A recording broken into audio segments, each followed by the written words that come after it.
Welcome back to my channel lifestyle with Sanchayita চ্যানেলের আরেকটা নতুন ব্লগে সকলকে স্বাগত জানাই। তো আজ হলো বৃহস্পতিবার, তারিখটা ভুলে গেছি, 19th ফেব্রুয়ারি হবে। হ্যাঁ, তো ব্লগ নতুন শুরু করছি। আর মনে হচ্ছে না আমার কথা খুব একটা ভালো শোনা যাবে, পাশে কনস্ট্রাকশনের কাজ হচ্ছে, কনস্ট্যান্টলি জেনারেটরের আওয়াজ। তো দুপুর এখন বাজছে, দুপুর না প্রায় 11:30 আর কি। অনির্বাণ আর জোজো যে যার কাজের জায়গায় চলে গেছে। আমাদের আজকে বেরোনোর প্ল্যানিং রয়েছে, মাকে নিয়ে আজকে ভাবছি একটু ব্যাঙ্গালোর প্যালেস যাব ঘুরতে। এর আগে আমরা একবার গেছি, মানে আমি অনির্বাণ গেছি, কিন্তু ভেতরে যাইনি, টাইমের শর্টেজ ছিল, তো ভেতরে যাইনি, বাইরে থেকে ঘুরেই চলে এসেছিলাম। তো মা, পোগো আর আমি কিছুক্ষণের মধ্যে বেরোবো। তো যেহেতু মোটামুটি এখানে সব কিছুই ওই যেতে 1 ঘন্টা মতো প্রায় সময় লাগেই, তো 3-4 ঘন্টার ব্যাপার সবে মিলে। একটু হেভি ব্রেকফাস্ট করে আমরা বেরোচ্ছি। তো ব্রেকফাস্টে বানাচ্ছিলাম আজকে ডোসা। চলো, ডোসা তো একের পর এক হতেই থাকে, চলো দেখি।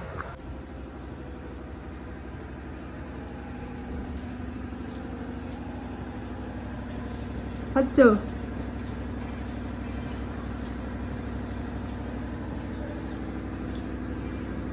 রেডি হতে হবে ব্যাঙ্গালোর প্যালেস, ঠিক আছে? কি করবে হোটেলে যেয়ে? হ্যাঁ, হোটেলে যেয়ে কে খেলে? যখনই ভেবেছিলাম হেভি ব্রেকফাস্ট করে যাব, মাথায় এলো দোসারই কথা। আসলে এটা স্টাফিংটা যতটা হেভি বানানো যায় ততটা আর কি সময় ধরে পেটটা ভর্তি থাকবে, সেরকম ভেবেই আলু স্টাফিং তো বানিয়েছিলাম। আর ফ্রিজে কিছুটা পনির ছিল, সেটাও দিয়ে দিলাম। আর চিজ এটার সঙ্গে দিয়ে দিলে সে তো আর বলার অপেক্ষা রাখে না, কি ভালো লাগে। সামান্য পরিমাণে চিজও দিয়ে দিলাম। চলুন, আমারটাও রেডি হয়ে গেছে।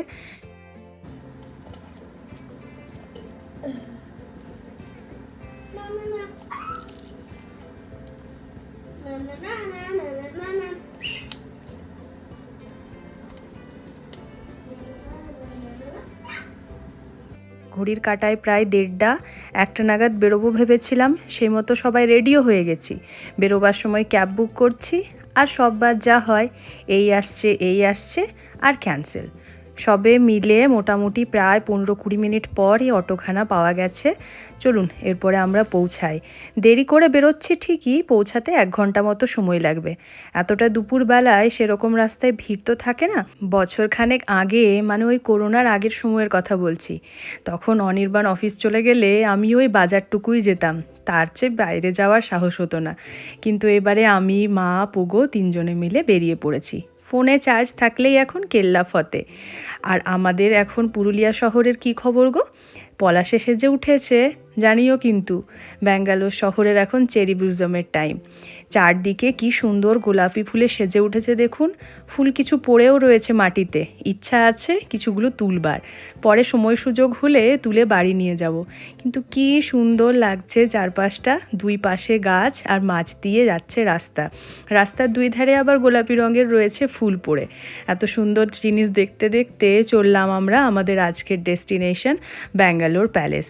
প্যালেসের বাইরে যে অটো স্টপেজ রয়েছে, সেখান থেকে প্যালেসের ভেতরে প্রায় আরও 500 মিটার মতো হেঁটে যেতে হয়। তো চলুন সেখানেই পৌঁছাই। আর ফেরবার সময় অটো স্টপেজটাও আপনাদেরকে তখন দেখিয়ে দেবো। পুরো চত্বরটা দেখছেন কতটা জায়গা জুড়ে রয়েছে। গেছি আমরা ব্যাঙ্গালোর প্যালেস, মোটামুটি বাড়ি থেকে 1 ঘন্টা মতো লাগলো সময়। আর অটোতে এসেছি ওই জন্য কিছুটা বাইরেই আমাদেরকে দাঁড় করালো। যদি কার বা বাইকে আসা হয় তাহলে একেবারে প্যালেসের বাইরে যে পার্কিং রয়েছে সেখানেই দাঁড়ানো, মানে তত দূর অবধি পৌঁছানো যাবে। চলো ভেতরে যাই, টিকিট কাউন্টারে টিকিট কাটি। এর আগে যেহেতু এসেছিলাম বাইরের ভিউটা দেখা আছে, বাট যতবারই আসি ততবারই যেন আরও সুন্দর লাগে। চলো দেখি।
প্যালেসের ভেতর থেকে ঘুরে চলে এলাম। ভেতরে কোনো রকম ফটোগ্রাফি অ্যালাউ নেই, তাই তোমাদের সঙ্গে শেয়ার করতে পারলাম না। এর আগে যখন আমি চেক করেছিলাম তখন 240 রুপিস এন্ট্রি ফি ছিল, আর ক্যামেরা, ফোন ক্যামেরা, তারপরে স্টিল ক্যামেরা, সেরকমভাবে আলাদা আলাদা কিছু চার্জেস ছিল। কিন্তু এখন মানে 2026-এর ফেব্রুয়ারিতে এসে পরে যেটা খবর পেলাম, যেটা দেখলাম, সেটা হলো এন্ট্রি ফি রয়েছে 300 টাকা পার হেড, আর ফরেনারদের জন্য 500 টাকা, আর বাচ্চাদের মানে আপ টু 10 ইয়ার্স লাগছে না, আর কোনো রকম ফোন ক্যামেরা ভেতরে অ্যালাউ নেই। তাহলে এই হলো ব্যাপার স্যাপার। তো ঘোরাঘুরি করলাম। রাজপরিবারের যেরকম একটা প্যালেসে জিনিসপত্র থাকে, যা যা দেখার থাকে, সমস্ত কিছুই রয়েছে। ভালো লাগলো দেখে আর কি। আর জায়গাটা বেশ সুন্দর, রোদ রয়েছে প্রচণ্ড। কিছুক্ষণ থাকি আর ছবি টবি তুলি কিছুক্ষণ। চলো। কাটার পরে এন্ট্রি হওয়ার সময় এরকম একটা ট্যাগ চিটিয়ে দিয়েছে আর কি, যেখানে হোক লাগিয়ে ভেতরে এন্ট্রি করতে হবে। দি প্যালেস ব্যাঙ্গালোর এই ধরনের রয়েছে ট্যাগটা। টিকিট কেটে প্যালেসের ভেতরে যাওয়ার পর আপনার অরিজিনাল আই কার্ডের পরিবর্তে সেখান থেকে পেয়ে যেতে পারেন একখানা হেডফোন, আর তাতে আপনাকে প্রপার গাইড করা হবে এই প্যালেস সম্পর্কে অনেক কিছু তথ্য জানার। তো আমরা যা কিছু জেনেছি চলুন সংক্ষেপে আপনাদের সঙ্গে শেয়ার করি। ব্যাঙ্গালোর প্যালেস হলো 19th সেঞ্চুরিতে নির্মিত একটি রয়্যাল প্যালেস, যা কর্ণাটকের রাজধানী ব্যাঙ্গালোরে অবস্থিত। এই প্যালেসটি নির্মাণ করেন ওয়াদিয়ার ফ্যামিলি, যারা হলেন মহীশূরের শাসনকর্তা। মহীশূরের মহারাজা চামরাজা ওয়াদিয়ার এই প্যালেসের ইনিশিয়াল ডিজাইন এবং কনস্ট্রাকশনের কাজ শুরু করেছিলেন। বর্তমানে শ্রীমতী প্রমোদা দেবী ওয়াদিয়ার হলেন এই প্যালেসের ওনার তথা কুইন। এখন আমরা যাকে তার গাড়ি থেকে নেমে মহলে প্রবেশ করতে দেখছি।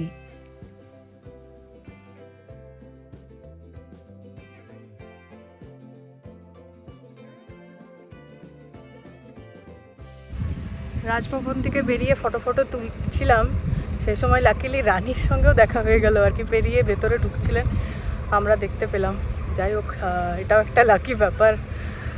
যাদের ছবি দেখলাম ভেতরে, তার মধ্যে একজনকে সাক্ষাৎ দেখতে পেলাম, গাড়ি থেকে নামছিলেন।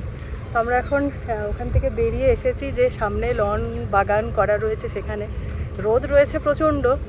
এবারে দেখি সাইডটা একটু ঘুরবো ধীরে ধীরে, আর কী করা যায় তারপরে দেখি। এখনও অবধি কোনো প্ল্যানিং নেই এরপর।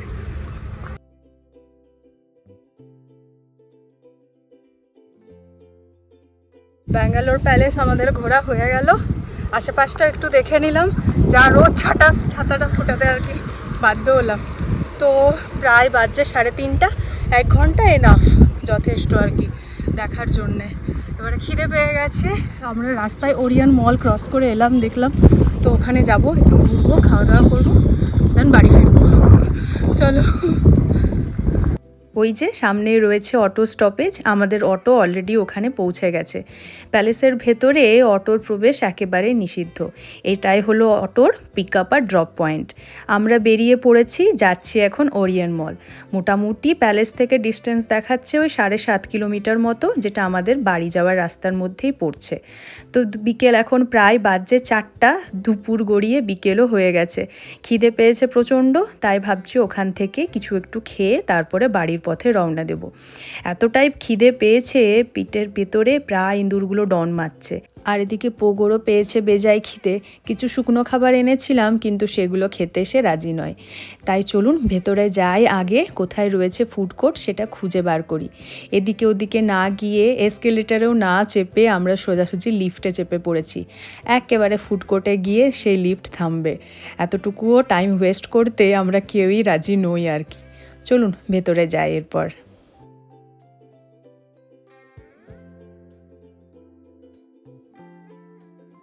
মায়ের জন্য অর্ডার করা হয়েছে পাওভাজি। মা বলল এটা দিয়েই আপাতত টিফিনের মতো করে লাঞ্চটা সারবে। আর তার সঙ্গে দিয়েছে দেখুন একটা ভুজিয়ার প্যাকেট আর একটা কোল্ড ড্রিঙ্ক। তো পোগোরও খিদে পেয়েছে, পোগো এটা দিয়ে খাবারটা শুরু করুক, আমি একটা সঙ্গে লাঞ্চ থালি নিয়ে এলাম। ঘি রাইস রয়েছে, ডাল রয়েছে, তন্দুরি চিকেন রয়েছে, বাটার চিকেন আর 2টো কয়েন পরোটা, স্যালাড। এই ছিল একটা থালি। আর তার সঙ্গে একটু চিকেন পপকর্ন অর্ডার করেছিলাম, ঝাল যাতে না দেয় সেটাও ভালো করে বলে দিয়েছিলাম। খাওয়া দাওয়া সেরেই বাড়ির পথে আবার পা বাড়ালাম। আর কোনো রকম ঘোরাঘুরি না, ঘড়ির কাঁটায় প্রায় বাজছে এখন 5:30। আর 5:30 মানে অফিস ছুটির টাইম। এতটা জ্যাম হবে এই সময় আশা করাই যায়। প্রায় দেখাচ্ছে পৌঁছাতে সময় লাগবে 1.5 থেকে 2 ঘন্টা, মানে ভাবা যায়। যাই হোক চলুন, কিছু করার নেই, বাড়ি তো ফিরতেই হবে। আর ওদিকে জোজোও চলে এসেছে কলেজ থেকে বাড়ি ফিরে, তবে অনির্বাণের আসতে এখনও অনেকটাই দেরি। আকাশের অবস্থা দেখুন, প্রায় পড়ন্ত বিকেলবেলা, তার মধ্যে এই গাছগুলো একটা আলাদা এসেন্স দিচ্ছে। যাই হোক, আজকের ভ্লগটা এখানে শেষ করছি। কেমন লাগলো আপনাদের অবশ্যই জানাবেন। দেখা হবে আবার পরের খুব সুন্দর একটা ভ্লগে। Thanks for watching.